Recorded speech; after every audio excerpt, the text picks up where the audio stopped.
The serene facade of the Montecito mansion hid a growing storm in the Sussex household.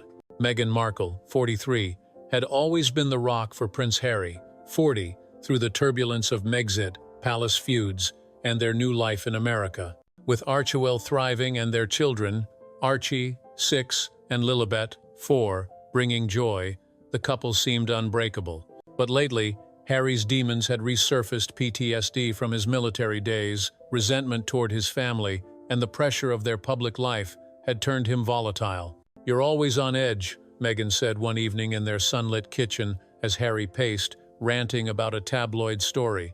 "The palace is still trying to destroy us," he shouted, slamming his fist on the counter. Meghan reached for him. "Calm down, love. We're safe here."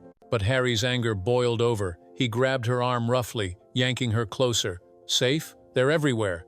In his rage, he shoved her against the wall, her head hitting the edge with a thud. Pain shot through her skull, and she slid to the floor, dazed. Harry snapped out of it immediately, horror on his face. "Meg, oh God, I'm sorry." He knelt, helping her up, but the damage was done. Meghan's vision blurred, a bump forming on her head. You hurt me," she whispered, tears streaming. Harry, in shock, called their private doctor. "It was an accident. I lost control." The doctor diagnosed a mild concussion. Rest, no stress.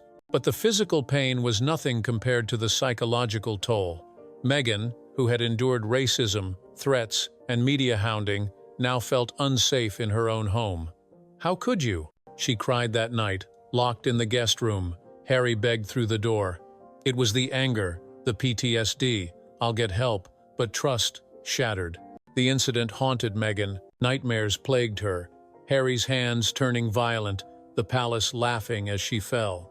"I'm suffering psychologically," she confided to her therapist during a virtual session. "He physically affected me, and now I can't look at him without fear." The therapist diagnosed acute anxiety disorder, prescribing medication and counseling. "This is trauma, physical and emotional." Meghan's days became a blur: panic attacks when Harry raised his voice, flashbacks during intimate moments. "I love him, but I'm scared," she told her friend Oprah over the phone. Oprah urged, "Get help, girl. Don't let it destroy you." Harry, remorseful, entered intensive therapy. "My past, the war, Diana, it's making me lash out. I hurt her physically, and it's killing me." The secret leaked when a household staffer overheard a therapy call and sold the story to a tabloid. Headlines screamed, "Meghan, physically affected by Harry, suffering psychologically."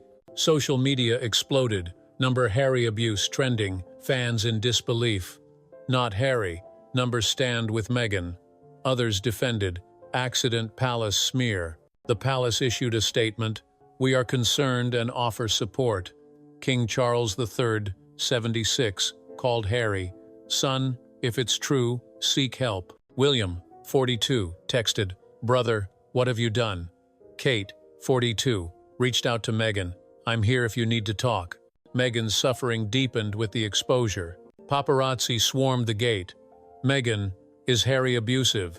She held a press conference, voice trembling. "It was an accident, but the physical impact left me suffering psychologically. We're getting help as a family." Harry stood by her. "I take full responsibility. My trauma caused this. I'm in therapy to be better." But the backlash was vicious. "Royal abuser, ban him." Calls echoed. Archewell's donors fled. "Can't support if he's violent." Netflix paused deals. "Too scandalous." The palace investigated discreetly, but found no pattern of abuse, just a one-off incident from Harry's PTSD. No ban, Charles decided. But the psychological toll on Meghan lingered: therapy weekly, panic meds daily. "He physically affected me, and it's changed everything," she told Harry during a session. Harry cried, "I'll spend my life making it right." Their marriage strained, but survived. Couples, counseling, no more anger outbursts. "We're healing," Meghan said in a podcast. "Suffering psychologically taught us empathy." Years later, the incident became legend.